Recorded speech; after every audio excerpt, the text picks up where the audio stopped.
नमस्कार ओडिशा जय जगन्नाथ महाप्रभु को बाहुड़ा यात्रा उपलक्षे आपण समस्त को अनेक अनेक अभिनंदन। भाई आम भारत में आपण क्षीर रु नीर को अलग करें, बुमरा पाखर इयरकर को अलग करें, आउ बालीଯାत्रार भिड़ भितर पकेट मार को बर किसी समय अलग करें, किंतु भारत आई मीन इंडिया पाखर इलेक्शन को केबे भी अलग करें। ये बड़ी अच्छी बात कही आप। वर्ष सारा 12 मास एठी नहले सेठी केउठी ना केउठी इलेक्शन तो लागी ही रही थी।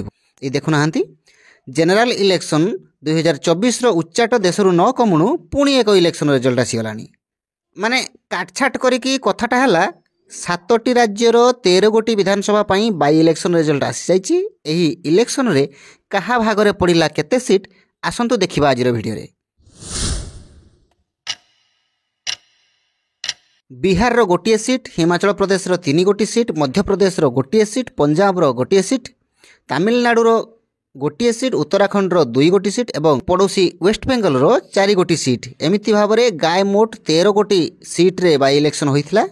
जदि हमें बिहार कथा देखिबा ताहले बिहार रो जो गोटिए विधानसभा आसन रे उपनिर्वाचन होइथिला सेथिरे जने स्वाधीन प्रार्थी बाजीमात करिसंती से होउसंती शंकर सिंह। से निर्वाचन रे निजर निकटतम प्रतिद्वंदी जेडीयू रो प्रार्थी को हरई जीतिचंती।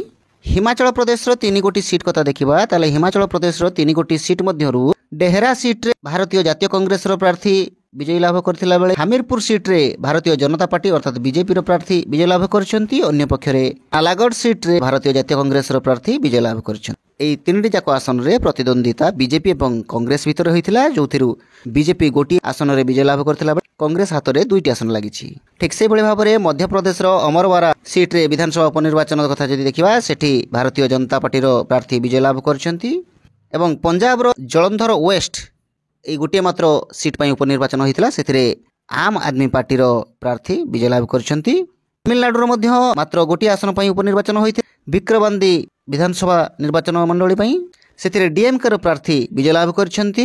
अन्य पक्षरे उत्तराखंड रे जो 2टी विधानसभा निर्वाचन मंडली पई उपनिर्वाचन होइतिला बद्रीनाथ विधानसभा निर्वाचन मंडली रे भारतीय जातीय कांग्रेस रो प्रार्थी बीजेपी रो प्रार्थी को हरई विजय लाभ करथिला बेले मंगलपुर आसनरु मध्य भारतीय जातीय कांग्रेस रो प्रार्थी बीजेपी रो प्रार्थी को हरई विजय लाभ करछंती। जदि हमें वेस्ट बेंगल रो 4 गोटी आसन कथा देखिबा ताहले एई 4 गोटी आसन होची रानीगंज, राणाघाट दक्षिण, बागदा एवं मानिकतला। एई 4टी जाक आसन रे तृणमूल कांग्रेस रो प्रार्थी माने विजय लाभ करिसंती एवं प्रतिद्वंदिता रे सेमानकर निकटतम प्रतिद्वंदी भाव रे बीजेपी रो प्रार्थी माने रहिथिले, किंतु कोनोसी भी आसन रे बीजेपी रो प्रार्थी विजय लाभ करिया को सक्षम हेई नाहंती। तो पतला पतली न देखि मोटा मोटी भाव रे जदि देखिबा, अरे कहना क्या चाहते हो, ताहले बीजेपी नेतृत्वाधीन एनडीए मेंट को मात्र 2 गोटी आसन मिली। से 2 गोटी जाक आसन बीजेपी द्वारा जीता जाइछि। अन्य पक्षरे कांग्रेस नेतृत्वाधीन इंडिया मेंट को 10 गोटी आसन मिली, जोथिरु कांग्रेस को बाहर समर्थन करुथिबा टीएमसी 4टी आसन जीतिछि, डीएमके गोटी आसन जीतिछि, आप गोटी आसन जीतिछि। अन्य पक्षरे कांग्रेस 4टी आसन रे विजय लाभ करिछि। ठीक से भाव में स्वाधीन प्रार्थी पकेट रे मध्य गोटी आसन पड़िछि। तो यही थिला आपण मानक पई किछि तथ्य। वीडियोटी केमति लागिला निश्चित जणाइबे। वीडियो रे जदि किछि भूल त्रुटि थाए अथवा वीडियो को आउ टिके भलो करिया पई आपण मानक पाखरे जदि किछि गठनमूलक मतामत थाए ताहले निहाती जणाइबे। पुणी देखा हबो आउ एक नुवा वीडियो रे एमिति किछि इंटरेस्टिंग इन्फॉर्मेशन सहित।